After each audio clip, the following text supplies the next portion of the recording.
jour 7 de notre cours Diversité et Inclusion 101. Aujourd'hui, nous parlerons plus spécifiquement de nos corps. Nous vivons dans une société conçue et valorisant les corps minces. On le voit dans la taille d'une porte d'avion, la résistance d'une chaise, la facilité de se glisser sur une banquette de restaurant, l'accès à des vêtements confortables et avant-gardistes. Les personnes corpulentes sont confrontées à une oppression systémique constante qui rend difficile, voire impossible, de trouver des vêtements et des espaces qui leur correspondent, des soins de santé efficaces et non discriminatoires, un accès égal à l'emploi. Selon l'OMS, l'obésité mondiale a presque triplé depuis 1975. Environ 2 milliards d'adultes sont en surpoids, 39% des adultes et 13% des adultes ou 650 millions de personnes sont obèses. Les enfants et adolescents en surpoids et obèses ont considérablement augmenté, passant de seulement 4% en 1975 à un peu plus de 18% en 2016. En France, l'obésité concerne 17% de la population. La principale caractéristique de la grossophobie, c'est qu'elle vise un nombre très élevé d'individus, près de la moitié de la population française.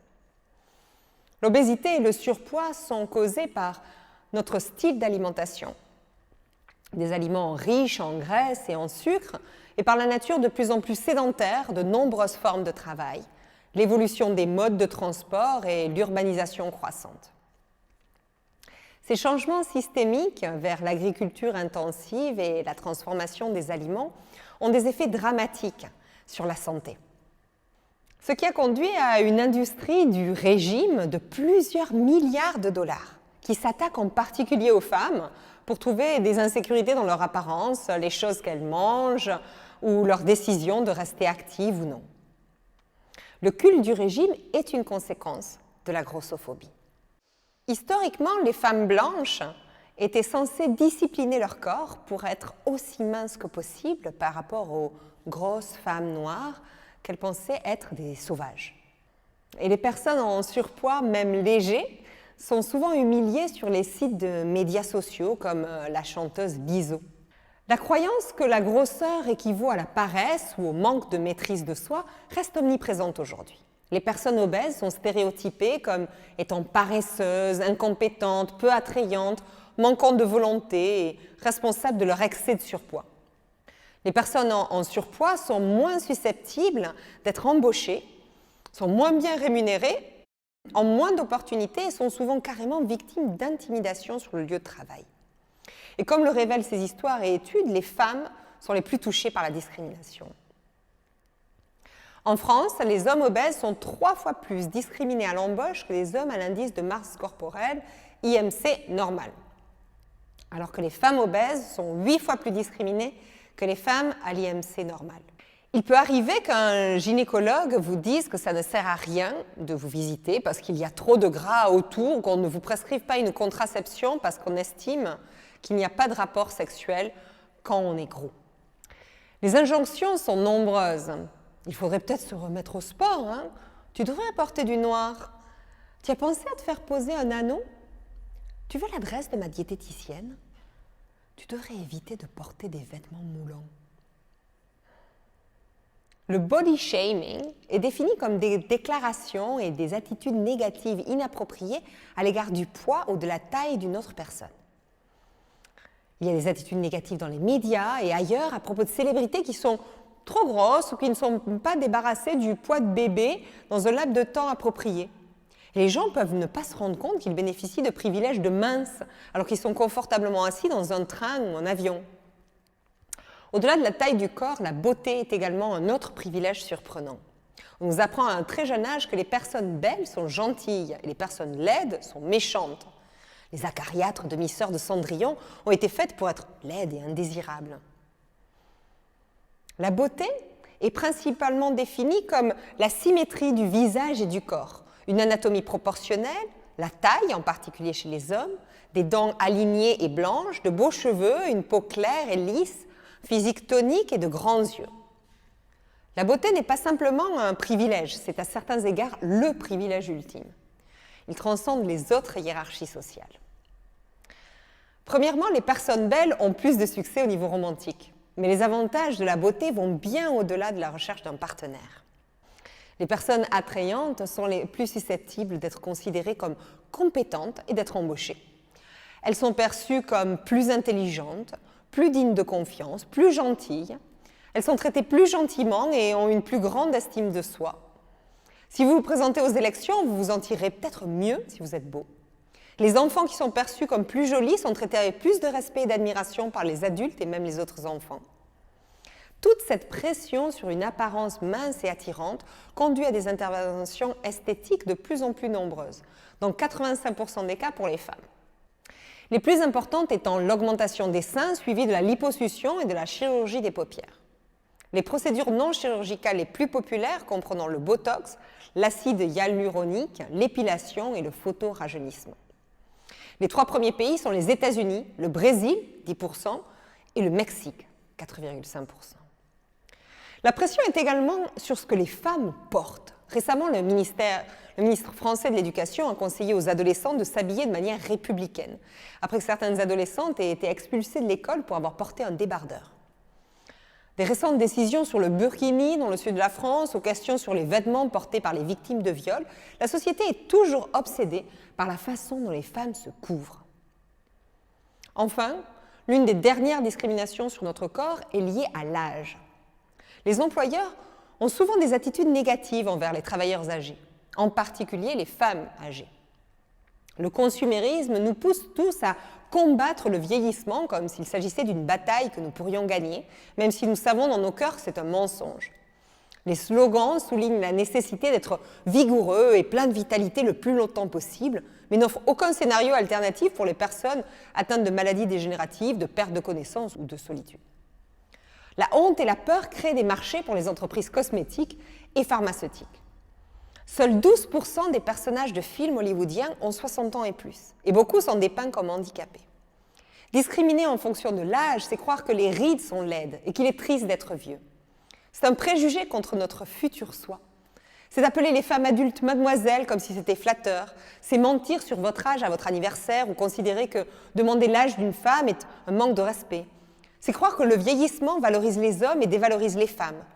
C'est supposer que nous sommes trop vieux pour faire des choses ou sortir avec quelqu'un. C'est cacher ses cheveux blancs ou se teindre les cheveux. D'ici 2050, près de 2 milliards de personnes, une personne sur 5 aura 60 ans et plus. Tous les préjugés que nous avons sur les différents collectifs sont extrêmement présents dans le système de santé.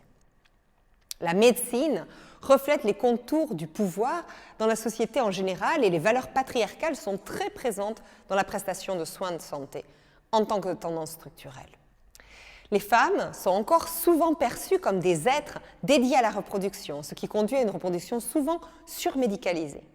S'il y a eu des progrès significatifs dans les technologies de reproduction artificielle, les questions de santé non liées à la reproduction qui sont importantes pour le bien-être ou le plaisir des femmes, comme la ménopause et l'orgasme féminin, restent sous-étudiées. Les femmes ont longtemps été exclues de recherche médicale, ce qui a conduit à des lacunes dans les spécificités de la maladie chez les femmes. Les problèmes de santé qui affectent les deux sexes peuvent se manifester de manière particulière chez les patientes, par exemple anémie, ostéoporose, maladies cardiovasculaires, rendant les traitements standards sous-optimaux ou dangereux. De même, les produits pharmaceutiques dont l'innocuité et l'efficacité sont déduites d'études sur des patients de sexe masculin sont parfois dangereux et ou inefficaces pour les patientes. Les inégalités entre les sexes dans les soins de santé sont également largement signalées lors des consultations, car les médecins émettent des hypothèses sur la santé des femmes en se basant sur des stéréotypes de genre concernant les seuils de douleur et la crédibilité des patientes, tout en s'inspirant de recherches et de directives axées sur les hommes. Les femmes sont moins crues quand elles disent avoir mal, ou leur douleur est attribuée à tort à des problèmes de santé mentale. Les patients de couleur sont moins susceptibles de recevoir des traitements pour l'infarctus du myocarde que les patients blancs. Les femmes noires étant le pire de tous avec le taux de mortalité résultant le plus élevé. La violence obstétricale et gynécologique est une forme de violence longtemps cachée et encore trop souvent ignorée. Dans l'intimité d'une consultation médicale ou d'un accouchement, les femmes sont victimes de pratiques violentes ou perçues comme telles. Certains gynécologues peuvent porter des jugements, être condescendants ou même peu coopératifs, ayant des opinions spécifiques sur la contraception ou l'avortement. Souvenez-vous que la médecine moderne est née d'un fort mouvement patriarcal qui a abouti à la chasse aux sorcières. Le système médical est misogyne depuis sa création.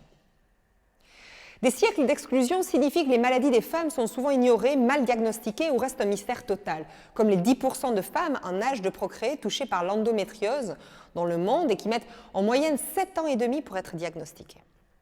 Partout, un nombre alarmant de femmes et de filles handicapées ont été et continuent d'être stérilisées de force. Cette violence envers les collectifs non dominants est également présente dans le domaine de la santé mentale. Les féministes considèrent que le niveau plus élevé de maladies mentales observé chez les femmes est une conséquence de l'oppression à laquelle elles sont confrontées. Une oppression qui les conduit à la folie et aux troubles mentaux.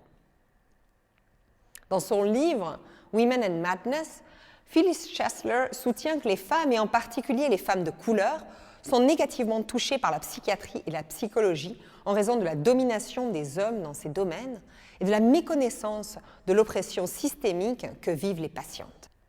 La dépression, l'anxiété, les pensées suicidaires sont souvent diagnostiquées comme des problèmes individuels qui nécessitent un traitement pharmaceutique sans reconnaître la violence systémique entourant la personne. Selon la Mayo Clinic, la dépression est diagnostiquée 2 fois plus chez les femmes que chez les hommes. Mais la dépression est en fait un symptôme d'impuissance. Lorsque vous vous sentez impuissant, lorsque vous êtes opprimé dans un système de domination, vous développez des mécanismes d'adaptation. Et la maladie mentale ou la dépression peuvent en faire partie. Dans la plupart des pays, avoir de l'argent est un passeport pour une meilleure santé et une vie plus longue, alors qu'être pauvre signifie trop souvent plus de maladies et une mort plus précoce. Les habitants des communautés pauvres peuvent s'attendre à mourir 10 ou 20 ans plus tôt que les habitants des zones riches. Dans les pays en développement, un enfant d'une famille pauvre est 2 fois plus susceptible de mourir avant l'âge de 5 ans qu'un enfant d'une famille riche. Tous les jours, 10 000 personnes meurent parce qu'ils n'ont pas accès à des soins de santé abordables. Comme exercice de réflexion, analysez votre situation personnelle. Vous considérez-vous attirant ? Avez-vous déjà été confronté à la grossophobie ou à la discrimination en fonction de votre âge ? Avez-vous vécu du sexisme ou du racisme dans votre traitement médical ? L'avez-vous signalé ? Avez-vous déjà reporté un traitement médical par manque d'argent ? Bon courage.